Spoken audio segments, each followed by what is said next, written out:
Hello, everybody. Matthew back with another episode of the My Favorite LJN tournament. So, round four consisted of two videos, episodes number 24 and 25. So, episode 26 right here is going to be round or the very first matchups for round five. So, round five, again, we'll have four matchups, and then we're going to kick to round six, which will be two matchups, and round seven, one matchup. So we'll call round six and round seven, semifinals and finals. As excited as I am, just kind of looking at these figures, trying to figure out who's going to win the whole thing. Super excited, but man, to some extent, I don't want to know who my favorite character is because it means I can't dote on other characters as much. Talk about how amazing they are, how much they're my favorites, even if it may or may not be true. um, so I wanted to do things a little bit differently originally. The plan was maybe take the winners from video 24, which would have been Stud, Bundy, Bret Hart, and Kamala. Maybe push them against the guys from episode 25. Honky Tonk, Warrior, Bruiser, Brody, Jimmy Garvin. Kind of mix match a little bit. Maybe throw the names in a hat, pick out two guys at a time or something. But I think we're just going to keep going down the list. Whoever won in order, previous rounds, we're just going to keep continuing on. So, Stud defeated Valentine last last round. So he'll go first, and he'll take on the winner of the second matchup between Bundy and Jones, which ended up being Bundy. So I've talked about how much I absolutely love this King Kong Bundy figure, and I really wanted to see him, if not in the finals or even the well, he would have to be in the semifinals in order to progress. If he lost in the semifinals, I could say, okay, he had a great showing. Is he going to make it to the semifinals? That's the question. Is he good enough to defeat any of these other characters still in competition if he did go all the way to the last two, to the finals? When he goes up against a guy like Big John Studd, you think about who this man has faced in previous rounds, eliminating Andre number one in round two, eliminating Hulk Hogan, not just the Hulk Hogan, but the Hulk Hogan custom in round three, knocking off Greg Valentine in number four.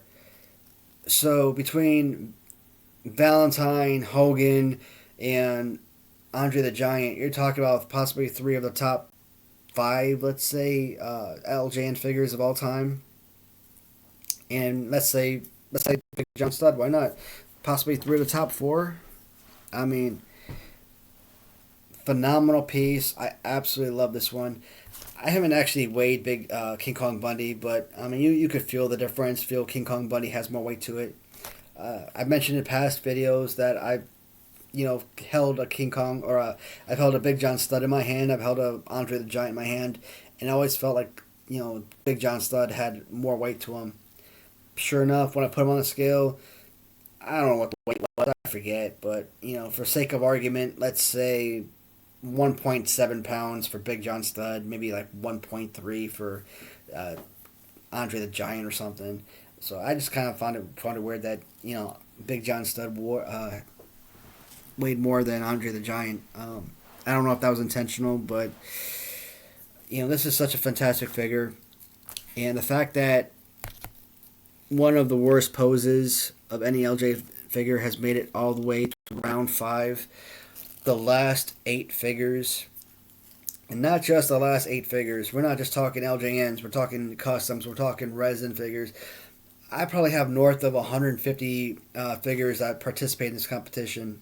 I might be exaggerating again.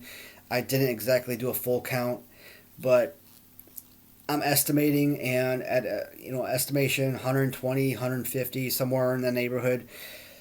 To make it through all those figures and be part of the last eight is absolutely incredible. Now, obviously, it all depends on who you face, in line order, luck of the draw, and all that. But I mean, he's faced some amazing characters in his own right. So some amazing figures, and he's made it all the way to round 5. Does he defeat Big John Studd? One of the worst poses, if not the worst. Well, no, I take it back. He is not going to have the worst pose. Again, you know, my money is still on Jimmy Snuka for having the worst pose of any LJN figure. And I guess that's why if we were to do my least favorite LJN figure, Jimmy Snuka would probably be number 1, my most hated figure.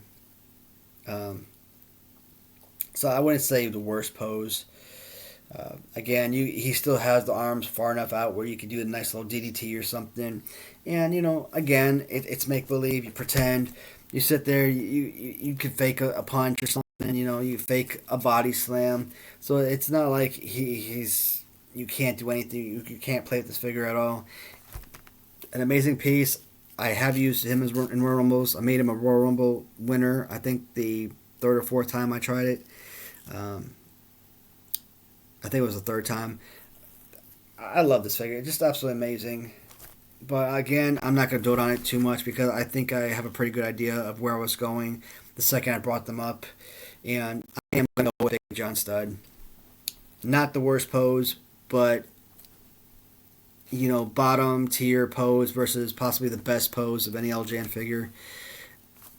I just couldn't. I couldn't choose Bundy to keep going in this competition. Not when he's going against this character.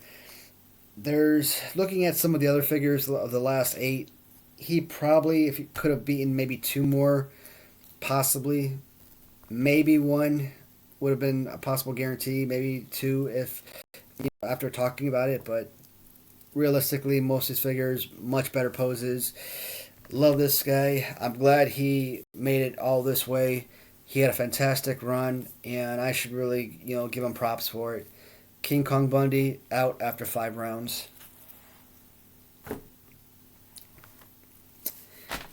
And I haven't exactly been taking notes. I've been having to go back and rewatch my videos just to kind of write down who defeated who. So I do have Studd defeats Bundy. So, the next one is going to be Bret Hart. Where's my Bret Hart? There he is. Taking on Kamala. What are you doing to me, Draw? So I've already said, I put them any order you'd like. I think as far as original LJNs go, Kamala is probably, if not top 4, at least top 5 all time of all the LJN figures. The extra weight is incredible. The design of, his chest and face markings, fantastic. And again, just an absolute phenomenal pose. Would have been better if he had 2 closed hands. I think it really works well with Kamala. Like I said, you could do that kind of like that little uppercut thing that, the little uppercut, I don't know what they call it. It's just like really frustrating. But you see the Undertaker do it often, when especially back in the day when he actually was the Undertaker. Later on when he kind of changed his appearance to more of a biker than the Dead Man. I still like the Undertaker with cloak, jacket, gray gloves. That to me will always be the Undertaker. But he always did this little chop with his hands underneath the throat or on the neck or something. And so that's a nice little gimmick, I think, for Kamala. It works well. And again, perfect body slam pose. I'm going to hate this. I don't know. Picking him up, talking about them. Everything inside my head tells me go with Kamala. He's got the weight over Bret Hart, which, talk about 300 plus, 400 pound man. Yeah, he better have some weight on Bret Hart, 230 pounds or so. He's got the pose. Bret Hart has a good pose, not great. It's a decent pose. Not a good body slam pose, but, play-wise, you could do some things with this at least. So, He's he's got the weight. He's got the fighting position. They both have, good coloring and whatnot. There's nothing wrong with that. He is an original, where Bret Hart is the custom. There is a strong possibility, especially based on how many figures I have left in this competition, that a custom is going to win my tournament. And saying Big John Studd win in the first matchup, well, there were two originals going up against each other, so that kind of sucked because right off the bat you have one original gone, and of the last 8 characters, last 8 figures, only 3 originals were part of this competition, were remaining in this competition. If I drop off Kamala, I'm down to just one single original. But I don't want to choose Kamala just because the fear might be that a custom might win. Again, a custom might be my favorite figure. So be it. I just have so much love for this figure. It is just so well done. I mean, this is just an absolute beaut. And again, it's rubber. It's not resin. It's fantastic paints. I don't know what to do, guys. Like I said, I keep inside my head. I'm screaming at myself, choose Kamala, but I think I might be choosing him for the wrong reasons. And I think the reason is because he's an original, not so much because I think he's a better figure.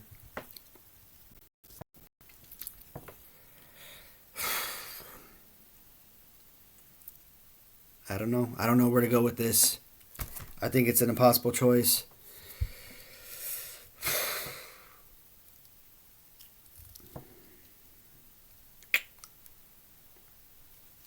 I'm kind of stuck. I've been stuck in other areas, other battles, but this one's got me.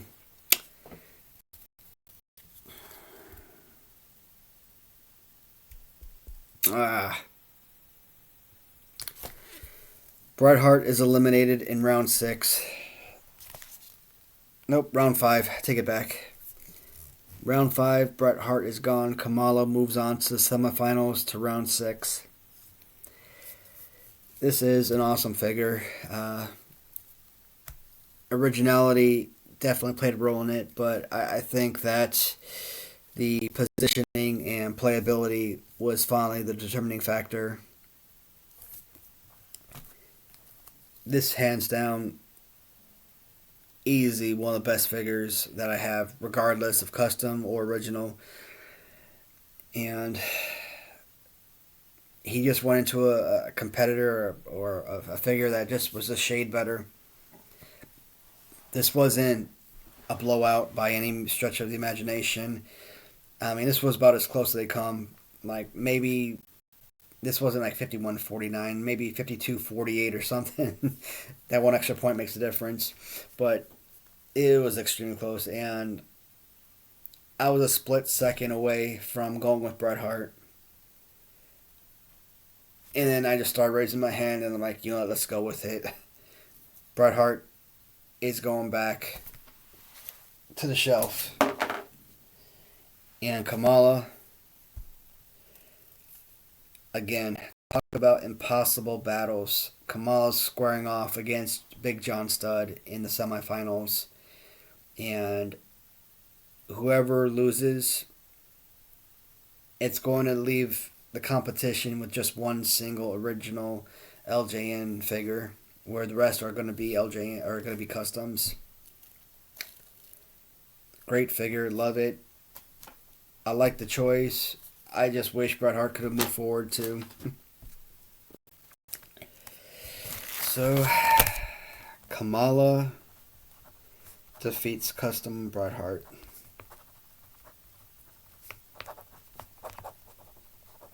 Eric, if you're watching, buddy, I'm so sorry about that. I know he definitely wanted his custom figure to move forward. You know, it should have, it could have, but all right. Third battle is going to feature, excuse me, one of my favorite customs of all time, the Honky Tonk Man. And Honky Tonk Man. Oh no, no, no, no! Honky Tonk Man versus the Ultimate Warrior. I hate myself so much right now. I've doted on this figure like crazy. Again, most of my LJN customs come from Wrestling Rider on eBay. This is one of four figures I got from the Raider Nation on eBay. And this one, obviously, not just because he made it this far. I don't think the others made it past round one, maybe round two. I don't remember. I think most of them were probably eliminated round one. And the fact that this made it all the way to round five and came up to the last eight figures just shows you how much I love this Honky Tonk Man. Definitely one of the all-time greatest figures of my collection. And again, we talk about it. He does have, a good, one-arm body slam. I can't stand the one-arm body slam. The British Bulldogs do that one-arm body slam. Terry Funk does that one-arm body slam. If his left arm was up just a little bit higher, doesn't necessarily have to be that height. Uh, maybe give him that Terry Funk left arm up. Maybe that would have worked out. Who knows? But I mean, his arm down the way it is, it's perfect because you got to remember he carries that guitar in his hand, and display wise with the guitar just dangling there, it's absolutely one of the most beautiful figures. Looking on my shelf, and it just brings so much joy. Is Honky Tonk Man good enough to defeat the Ultimate Warrior?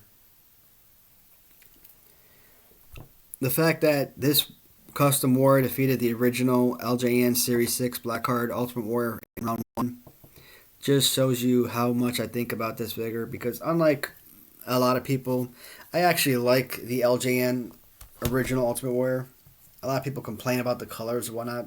I think it's a great figure, great color, great pose. That one, if I wasn't, putting customs against originals in round one, and he was that Ultimate Warrior just going up against someone else, I think he would have easily made it to round two, maybe round three. Now, if I kept it in line, like, custom warrior versus whoever, original warrior versus whoever, they probably would have met up in round two anyways, and this one would have beat him. But at least he would have had another opportunity. This is a great figure. I keep talking about, some of the highlights of the figure, which include the boots. I mean, the boots, kind of like there with Bruiser Brody, probably my favorite set of boots. And the face paint, really good. Is it the best face paint of any figure I had? Probably not. I mean, Sting probably had a really good one. Great Muta. I really enjoyed their face paint. I really like Smash, the Smash custom from Random Treasures. So, I mean, great face paint. Is it my favorite? No, but I mean, just kind of look at him. I mean, just the overall design of this figure. The Hulk Hogan body type and fighting position. The perfect body slam pose. Normally you go left arm under, but I mean, you switch it up, go right arm under. Just perfect fighting pose. I can't stress enough how much I love this Honky Tonk Man figure. And when I initially saw this the first time on the Raider Nation's, store on eBay, I saw this. I saw the everywhere. Absolutely love the figures. I did not want to pay the price that they were charging at the time. I don't know how long I was watching it, but it was a while, probably weeks before I finally pulled the trigger and purchased them. And I am so glad I did. This is such a beautiful piece. I think it only sent me back like $70 or something. Wasn't crazy expensive, and maybe 67. I don't know, but I mean, like I said, $60, $70. one of the best pieces I've purchased. I absolutely love it. Honky Tonk Man can't possibly defeat the Ultimate Warrior. Color scheme, Honky Tonk Man all the way. Honky Tonk Man would have definitely moved on, but the fighting pose, the fighting pose was enough to move to move the Ultimate Warrior forward. Ultimate Warrior is going to the semifinals. We will see him in video number 6 or round number 6.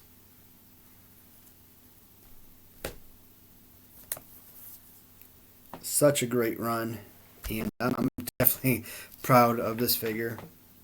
I'm the one making the decisions. I could have kept him all the way and made him my winner if I wanted to, so I really can't say proud, but like he had a choice in the matter.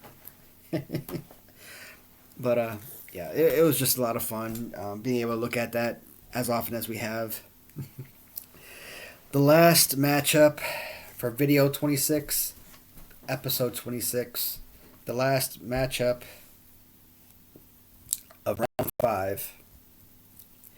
It's going to feature two of my favorite, again, maybe not my top favorite, but definitely two of my favorites, custom figures. Jimmy Garvin versus Bruiser Brody. Now, I talk about play pose, and play pose alone is going to push Bruiser Brody into the final or semifinals. I've also talked about the boots of the Ultimate Warrior and Bruiser Brody having, two of the best design. I absolutely love that. I love the chain accessory for Bruiser Brody. That's just a great piece. Everything from the facial hair.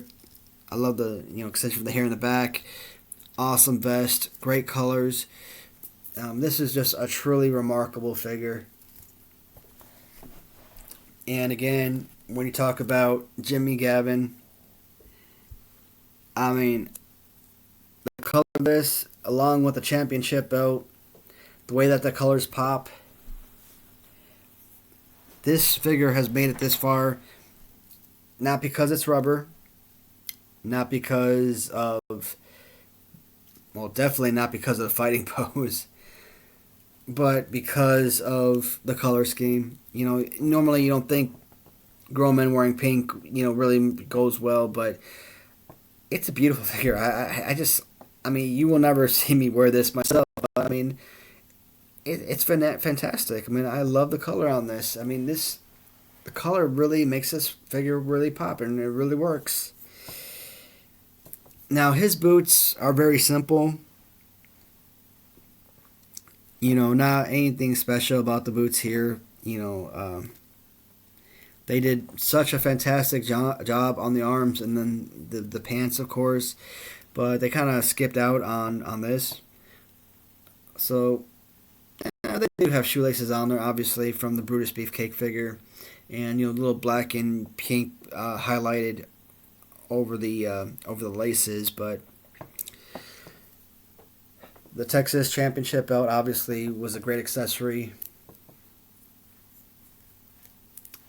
I really don't know with this one because you've got two phenomenal pieces.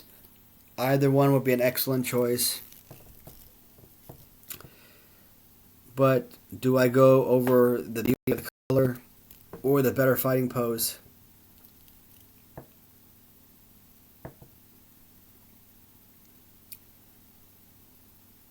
No.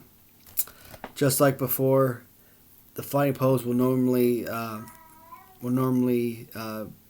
win over aesthetics. And again, aesthetically, this is an absolutely fantastic custom. And, this could have been a perfect initial LJN figure if they had made this exact replica. Perfect piece. Absolutely love it. Bruiser Brody going to the semifinals, and that is one guy that I honestly believe deserves to be in the semifinals because that is just a fantastic figure. Fantastic run for Jimmy Garvin. Sad to see him go. Not that won't get the opportunity to talk about him again, at least during this tournament. But at least we can sit back and say he lost to a worthy competitor. So we did say just take down a couple. Alright, so we had Warrior defeating Tonk Man. And Bruiser Brody